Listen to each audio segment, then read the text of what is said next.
الشيطان الرجيم. بسم الله الرحمن الرحيم. اللهم صل على محمد وآل محمد.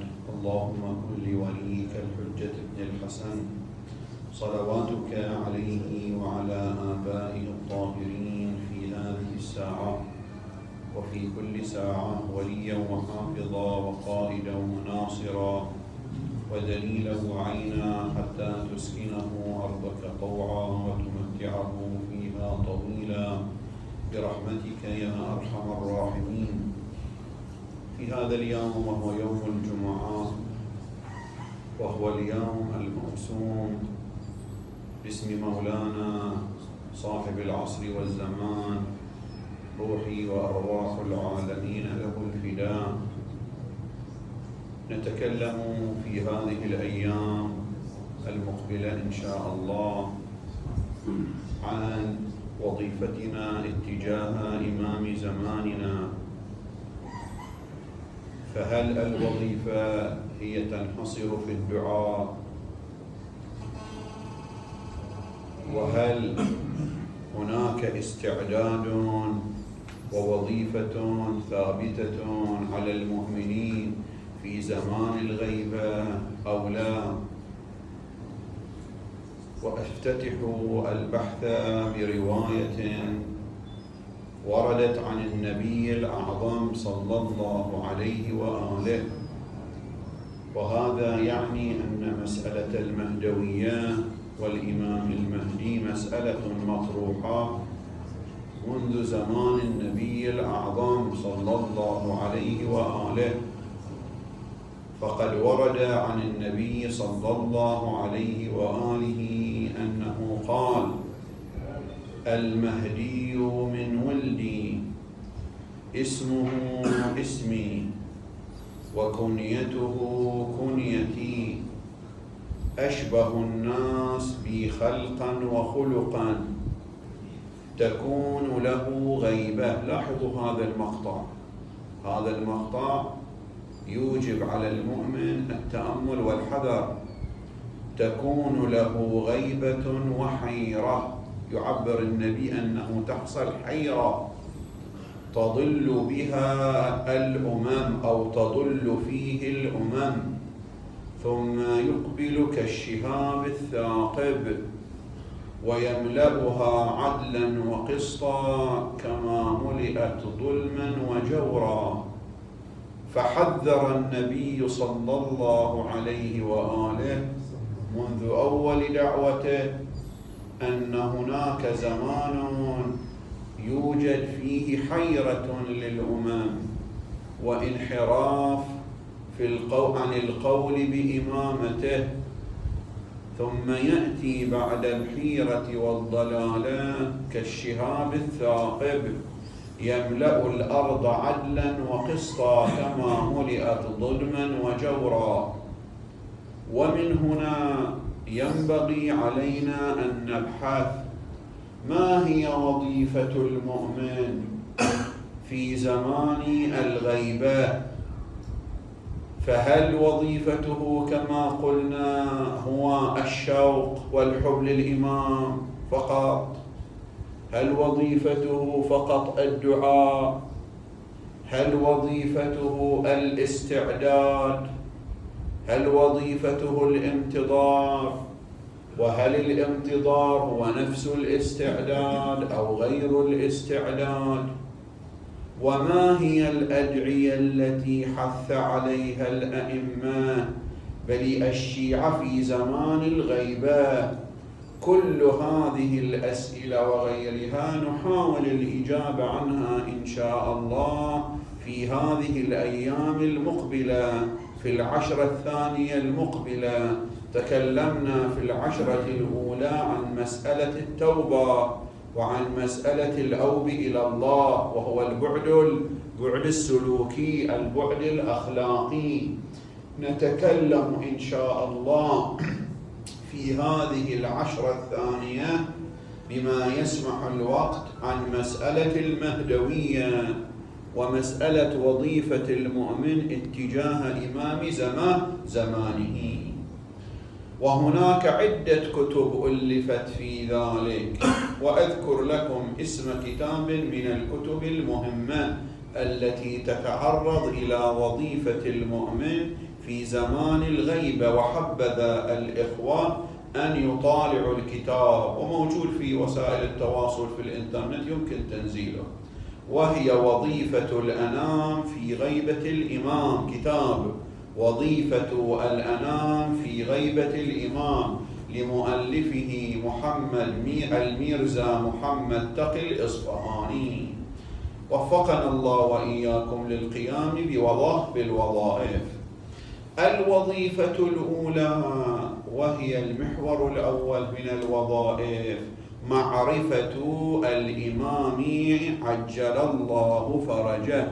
أول وظيفة من وظائف المؤمن معرفة الإمام صاحب العصر والزمان، ولهذا ورد في الدعاء اللهم، وقد حث الأئمة كما سنقرأ روايات على قراءة هذا الدعاء في زمان الغيبة، وكل يوم يدعو به المؤمن كما سنقرأ الروايات في الأيام الآتية. لاحظوا ماذا يقول: اللهم عرفني نفسك. أول الدين معرفته، المعرفة هي الأساس. من يعبد الله يتنساك يصلي يصوم لا عن معرفة يضل. الخوارج كانت جباههم ثقيلة من السجود، وكانوا كما ورد أنهم يقطعون بل ما يحصل من الجلد، ولكنه لشبهة واحدة انحرفوا وضلوا لشبهة واحدة. الإنسان قد يصلي وقد يصوم وقد ورأينا أناس وعاشوا معنا أناس، لكن لشبهة عقائدية طرأت في ذهنه انحرف وضل. فأول الدين معرفته. المعرفة هي العمود الأساسي، المعرفة هي الأمر المطلوب من الإنسان، وكل يمكنه أن يعرف. وسائل العلم موجودة ومنتشرة الآن، فيمكن للإنسان أن يصل إلى المعلومة، ولكن عليه أن يبحث، عليه أن يجتهد، كما يجتهد في معرفة عمله، معرفة ما يرقي وظيفته للحصول على الكسب المادي. ينبغي أن يقوي معرفته لما يوجب الحصول على الكسب المعنوي، على الكسب الأخروي، والآخرة ما يقع في صراط الحصول على المعرفة الأخروية. أهم للإنسان ما يقع في صراط وطريق الحصول على المعرفة الدنيوية، ولكن نرى أننا نحن نبذل الأموال والأوقات والسنوات ونذهب إلى المعاهد ونسهر الليالي للحصول على المعرفة الدنيوية، وهي مطلوبة، ولكن كثير منها لأغراض دنيوية، ولكن لا نبذل شيئا يسيرا لتعليم أنفسنا وأهلنا وأولادنا وإخواننا للحصول على المعرفة الاعتقادية، المعرفة التي فيها نجاة الإنسان في الحياة الأبدية. الواحد منا إذا ولده قصر في الدراسة ونقص درجة أو درجتين يقيم الدنيا ويقعدها ويضرب الولد ويخاصمه، والمحافظة على دراسة الولد مطلوبة، والإسلام حث على ذلك، ولكن بإزاء ذلك إذا رأى ولده لا يصلي والعياذ بالله، لا يصوم، يكذب، لا يصير عنده موقف، حتى موقف نص الموقف الأول لا يصدر منه. هذا يعني أن هناك خلل في الإنسان، خلل في فكره، خلل في الانغماس في الدنيا، وهو أن المحور عنده المادة وليس المحور عنده الآخرة، ليس المحور هو الله سبحانه وتعالى.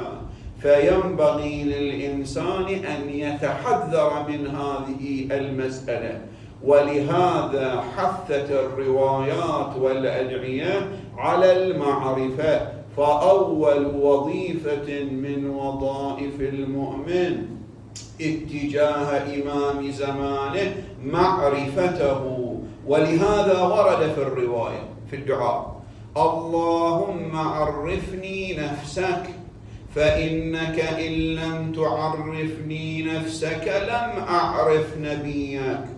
اللهم عرفني رسولك فإنك إن لم تعرفني رسولك لم أعرف حجتك.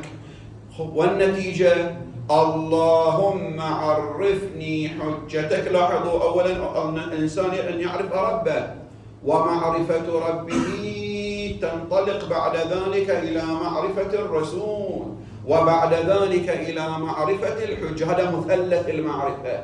مثلث المعرفة العقدي هو الرب والرسول والإمام. اللهم عرفني حجتك فإنك إن لم تعرفني حجتك ضللت عن ديني. إذا معرفة الحجة يوجب عدمها الضلال من الدين، وذلك هو الخسران المبين.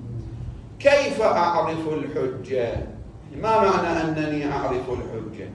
معرفة الحجة لها مستويات، فأدنى مستوى من معرفة الحجة الاعتقاد بأن هناك إمام حي 12 موجود في الدنيا هو حجة الله على الخلق.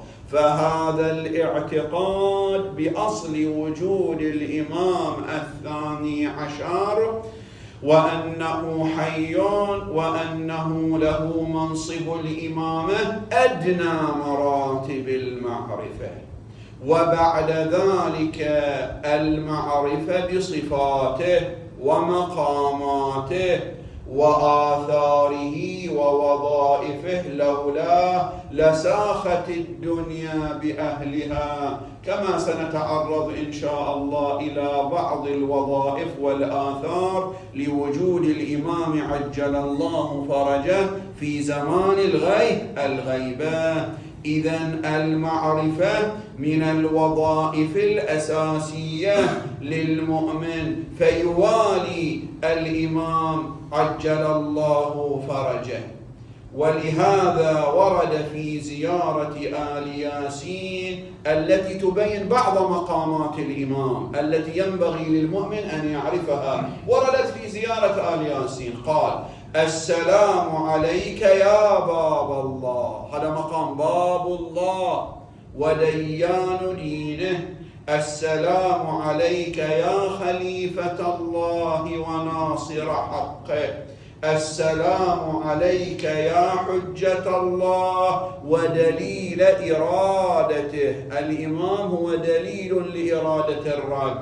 السلام عليك يا تالي كتاب الله وترجمانه.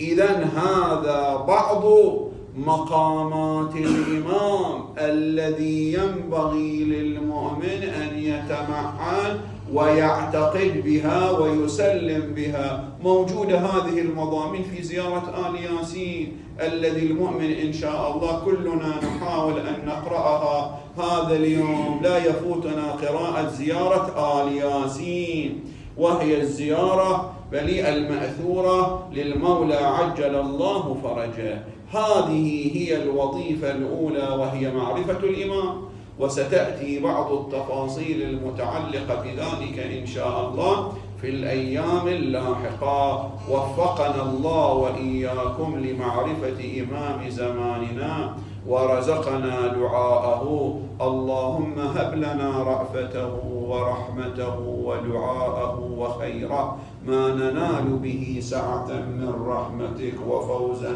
عندك، واجعل أعمالنا به مقبولة وذنوبنا به مغفورة وحوائجنا به مقضية. اللهم ارض عنا مولانا صاحب العصر والزمان. اللهم ثبتنا على ولايتك والبراءة من أعدائك. أقول قولي هذا وأستغفر الله لي ولكم، وصلى الله على محمد وآله الطاهرين.